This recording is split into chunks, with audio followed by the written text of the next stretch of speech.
Divina Comedia es una de las obras fundamentales en el acervo cultural de estos últimos siglos.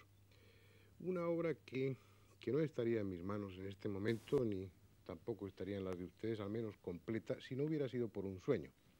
Cuando Dante murió en el año 1321, la Divina Comedia no estaba completa. Faltaba el canto XIII. Se sabía que Dante lo había escrito, pero no se encontraba. Se buscó en Rávena, se buscó en Venecia, en Verona, pero no aparecía ese canto XIII. Hasta que una noche, poco tiempo después de la muerte de su padre, el hijo menor de Dante, Jacobo, tuvo un sueño extraño. En ese sueño se le aparecía Dante, y sin decir palabra le tomaba de la mano y le llevaba recorriendo la casa hasta una habitación determinada. En esa habitación le señalaba un rincón, un sitio concreto, y ahí estaba el canto XIII. A la mañana siguiente, cuando Jacopo se despertó, recordaba el sueño perfectamente y estaba muy impresionado, y lo primero que hizo, como es lógico, fue ir a esa habitación que había visto en sueños, buscar en ese sitio concreto que el fantasma de su padre le había señalado en sueños, y en efecto, ahí estaba el canto XIII, el que faltaba. Así que hoy pues tenemos y podemos gozar de la Divina Comedia completa gracias a un sueño.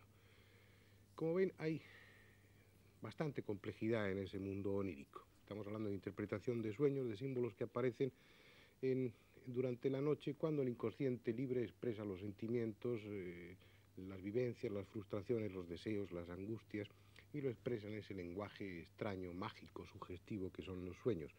Pero además de esas interpretaciones, además de ese contenido afectivo que podríamos llamar, existen sueños de este tipo, como el que les contaba del hijo de Dante, en el que la realidad se vuelve permeable para nosotros, una realidad a la que no tenemos acceso cuando estamos despiertos. Gracias a esos sueños especiales, el hijo de Dante descubrió el canto XIII que faltaba, o Abraham Lincoln, por ejemplo, pudo ser testigo de su propio funeral. Unas cuantas semanas, poco tiempo antes de morir víctima de un atentado, Abraham Lincoln soñó con su funeral, soñó con su cadáver colocado en la Casa Blanca y velado por sus familiares y amigos, algo que luego sucedería en la realidad. Es decir, el sueño a veces nos sirve para conocer el futuro, nos sirve para ver cosas de la realidad que cuando estamos despiertos no podemos ver, y nos sirve también para solucionar problemas. Tengan en cuenta que el inconsciente no es algo que sirve puramente de almacén de recuerdos, de vivencias, de memoria. El inconsciente tiene otras funciones. El inconsciente es capaz de analizar, es capaz de razonar. Ustedes habrán oído con frecuencia personas que están agobiadas por un problema al que no encuentran solución y que después, durante la noche, soñando, solucionan ese problema. Hay un ejemplo muy claro, algo que ustedes están habituados a ver, que forma parte de nuestra cultura, de nuestra tecnología, como es la máquina de coser. No hay objeto más convencional y más clásico de una casa que este. Sin embargo, este objeto, esta máquina de coser, que ha servido para muchas cosas, que ha influido decisivamente en la evolución técnica de las últimas décadas, se debió a un sueño.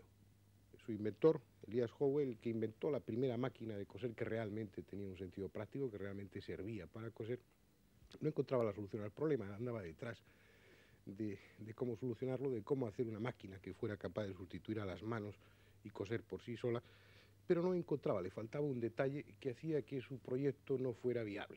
Hasta que una noche soñó con algo extraño. Soñó que estaba en una tierra inhóspita, en África o en Australia, en algún sitio en el que había salvajes. Unos salvajes que se acercaban a él en actitud amenazadora, blandiendo sus lanzas. Y lo curioso era que esos salvajes, al amenazarle, hacían este movimiento, subían y bajaban la lanza. Y otro detalle que le llamó la atención a Elias Howe es que esas lanzas estaban todas perforadas, tenían un agujero en la punta. Este fue un detalle significativo. Cuando Howe se despertó, ya había solucionado el problema de su máquina de coser. Para que esa máquina, ese aparato que él tenía en proyecto funcionara, era imprescindible que la aguja estuviera perforada en la punta, algo que hoy nos parece sencillo, que nos parece lógico, pero que en su momento fue difícil de concebir, difícil de imaginar.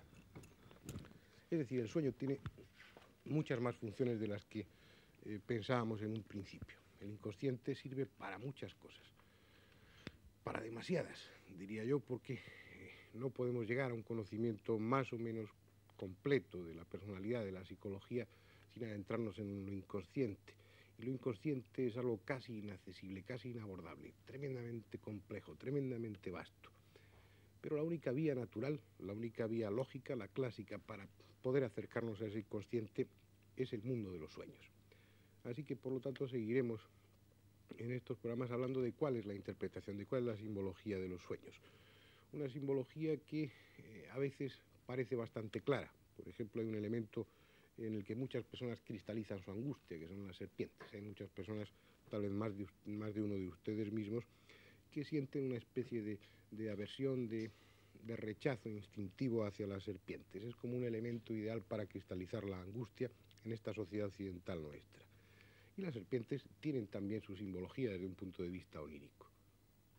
Desde un punto de vista cabalístico, la serpiente es la encarnación de la falsedad, de la astucia. No hay más que recordar el mito de Adán y Eva y de la serpiente. La fuerza del mal se incorpora, toma forma de serpiente para así tentar a Eva.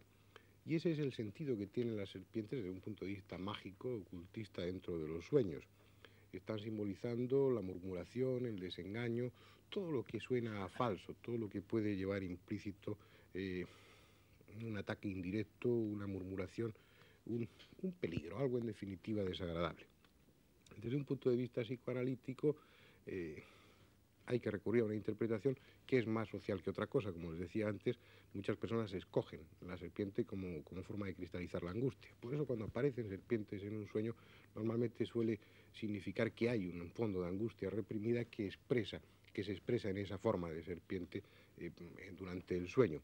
También tiene, como no, su contenido sexual. Si es una mujer la que sueña con serpientes, la serpiente estaría simbolizando el símbolo, el elemento fálico, y estaría representando ese sueño pues un miedo a las relaciones sexuales, un miedo al hombre.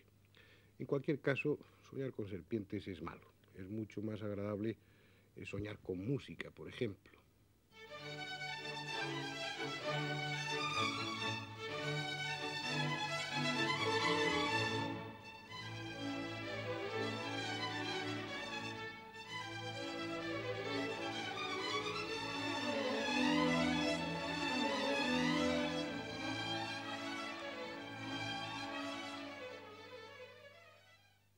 Soñar con música es uno de esas cosas extrañas que suceden pocas veces en la vida y a pocas personas.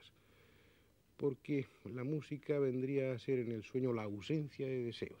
Sería el sueño para las personas que han alcanzado un nivel espiritual de tal altura en el que están fuera de los deseos, fuera de las frustraciones, que están en una absoluta paz, en un absoluto equilibrio.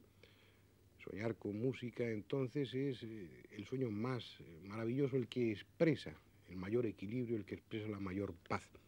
Desde un punto de vista cabalístico, desde un punto de vista mágico, también soñar con música es algo bueno. Está expresando que van a suceder buenas cosas, que va a haber fortuna, que va a haber buenas noticias. La música es pues un sueño que ustedes pueden desear, que nosotros podemos desear y que probablemente no tengamos, porque en esta situación y en esta sociedad en la que estamos viendo es difícil encontrarse ausente, libre de angustias, libre de inquietudes, encontrarse auténticamente en paz. Parte de culpa de esa inquietud constante la tiene el dinero, y el dinero también tiene su simbología dentro del sueño. El dinero por sí solo no tiene un gran significado. Depende fundamentalmente de cuál sea nuestra actitud hacia el dinero dentro del sueño. Por ejemplo, desde un punto de vista cabalístico es diferente soñar con que se encuentra dinero o con que se gasta dinero. Si uno sueña que se encuentra dinero, eso es expresión, es símbolo, es anuncio de ventura, de suerte, de hallazgos económicos en el futuro. Si el sueño es que ese dinero lo estamos gastando, significa todo lo contrario, es augurio de que va a avecinarse desgracias, sobre todo en lo económico, en lo material, escasez fundamentalmente. Eso dicen los cabalistas y queda ahí referencia a ello. Sin embargo, desde un punto de vista psicológico, el dinero tiene otras muchas expresiones dentro de ese mundo onírico.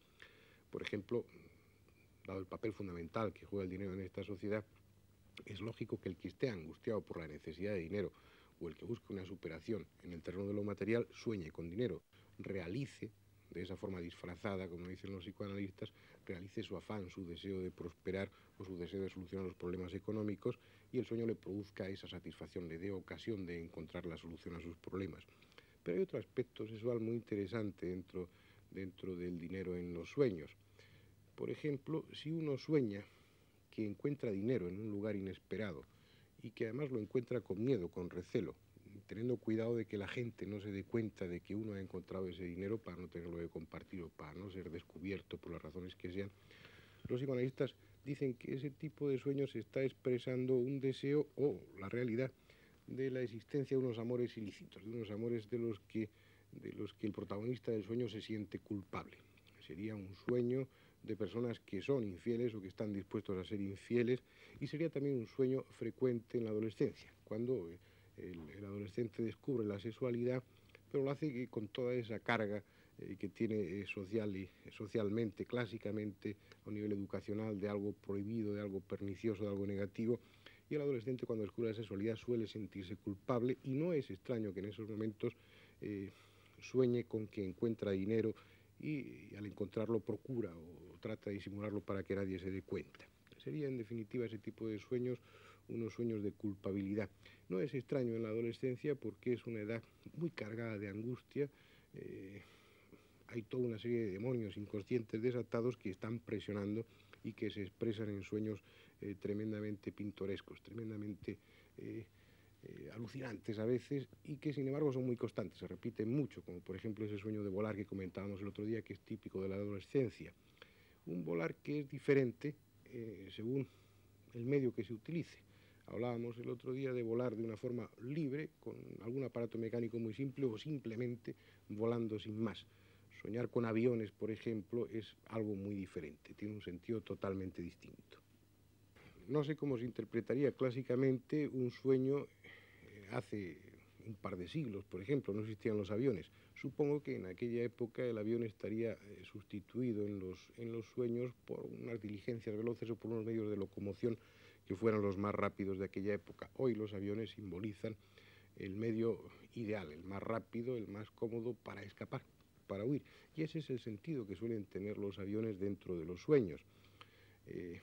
No solamente desde un punto de vista conflictivo, porque hay situaciones que nos están presionando en la realidad, que nos están angustiando, y entonces en el sueño utilizamos el avión como símbolo de ese deseo nuestro de escapar, de huir de esa realidad que nos angustia. También desde un punto de vista afectivo tiene este mismo significado.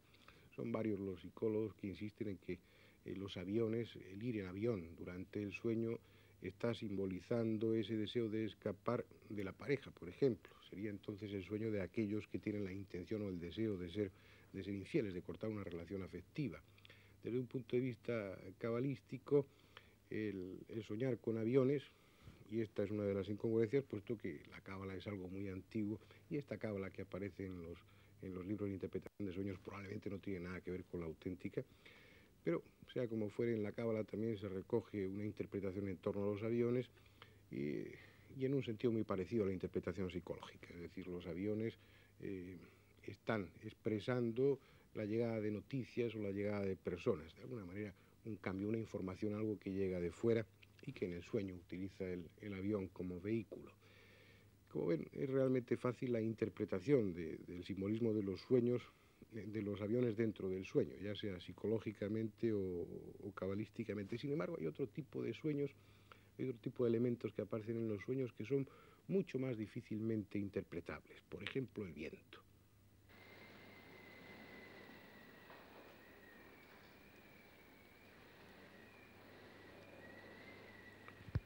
Se puede intentar una interpretación.